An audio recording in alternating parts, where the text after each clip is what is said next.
Este programa es de tipo cultural y educativo. Contiene elementos de lenguaje, salud, sexo y violencia A que puede ser presenciado por niños, niñas y adolescentes sin la supervisión de sus madres, padres o responsables.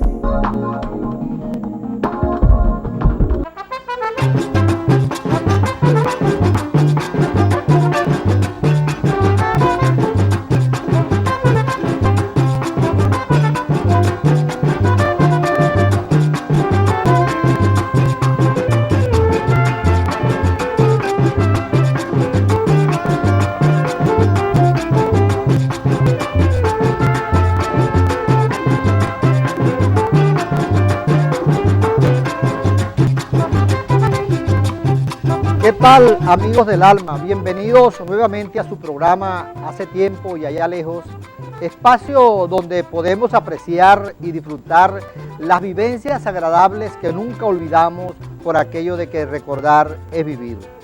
Hoy, como en el programa anterior, vamos a tratar otras creencias y supersticiones paraguaneras, pero ahora en esta ocasión ya no referidas a los embarazos ni a los nacimientos, sino más bien a creencias relacionadas con la muerte. Tema que, por cierto, la gente le saca el cuerpo, es decir, le rehúye, y si lo tocan lo hacen con cierta reserva y temor.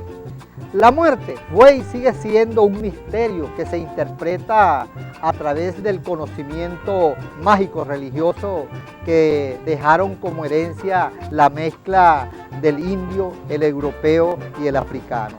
En tal sentido, iremos señalando algunas de ellas para que se enteren de cómo pensaba la gente de allá lejos, más que todo los que habitaban en las zonas rurales hace más o menos unos 60 o 70 años. Así, por ejemplo, encontramos que cuando una dara o alcaraván, como le dicen a este pájaro en el llano, pasaba dando gritos destemplados cerca de una casa donde había un enfermo grave, era porque supuestamente la muerte venía en camino a cumplir con su deber. Por esos mismos días se creía que cuando una persona moría, su espíritu no se iba de inmediato con él, sino que se quedaba cierto tiempo cerca de su entorno familiar, razón por la cual se tomaban precauciones para que su alma no pudiera regresar a su casa. Y para que se enteren, esto originó la costumbre de sacar a los muertos con los pies hacia adelante, ya que se pensaba que si el cuerpo era sacado mirando el camino, su espíritu podría regresar más tarde, y por supuesto era motivo para que las rezanderas, mientras acompañaban al cuerpo en su despedida, no se cansaban de repetir la plegaria: solo viniste al mundo y solo debes irte. Ahora bien, los que conocemos a Paraguaná podemos deducir lo difícil que resultaba sepultar una persona en aquellos tiempos, cuando para hacerlo era necesario recorrer hasta 50 kilómetros a pie, solo con la ayuda de gente solidaria, parihuelas, suficiente aguardiente y lámparas que daban luz a los oscuros y solitarios caminos que a simple vista le paraban los pelos al más pintado.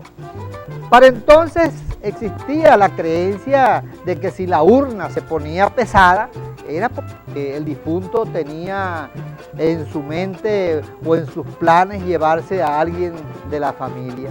Sin embargo, respecto a esta misma creencia había otra versión, y era que si en el trayecto la caja se ponía pesada, era que al difunto no le agradaban las personas que en ese momento lo cargaban en peso. En estos casos se recomendaba caerle a garrotazos o a palos a la urna para que el muerto dejara a un lado las malas crianzas y se pusiera livianito.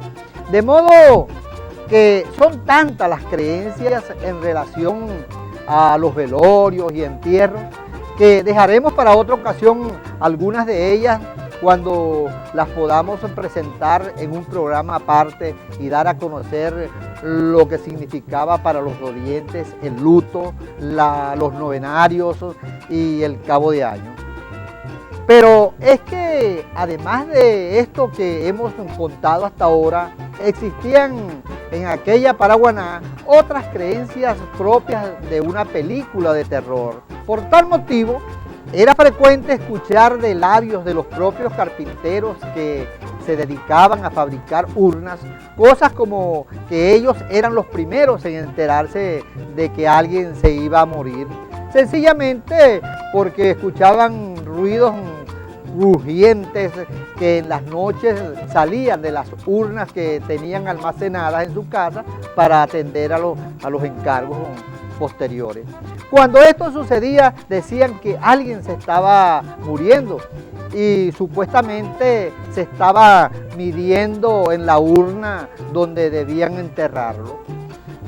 Lo más curioso es que cuando él decía que había oído crujir los ataúdes, al día siguiente le venían a encargar uno para un difunto. Dentro de estas cosas extrañas, era costumbre en la casa de un velorio tapar todos los espejos, pues se creía que la persona que se miraba en ellos iba a ser el próximo en morir.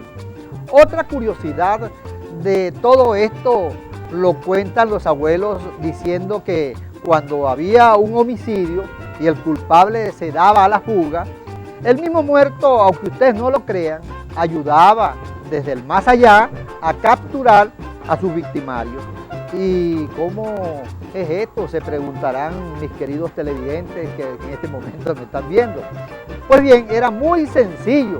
Solo tenían que amarrarle los dedos pulgares al difunto en forma de pito de guarura y también los dedos gordos de los pies. Además de eso, se les colocaba debajo de la lengua una peseta que podría ser de 2 bolívares o un mediecito de los de antes, pero cuando la captura no se hacía con la rapidez que se quería, entonces se enterraba el cadáver amarrado y boca abajo en una bóveda provisional para poderlo desatar cuando el bandido apareciera. Se entiende que esto era un mientras tanto, porque existía la creencia que el asesino no podía huir del lugar donde estaba porque quedaba mentalmente maniatado, siendo fácil su captura. Pero eso sí, tampoco debían olvidarse del finado, porque dejarlo amarrado era lo mismo que dejarlo en pena y sin descanso a su alma, y eso sí era meterse en un problemón.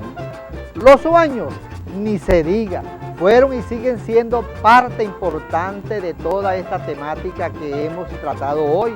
Tanto así que cuando alguien sueña con su propia muerte, amanece el siguiente día chorreado y preocupado por alguna situación difícil en que se encuentra y no haya cómo resolverla.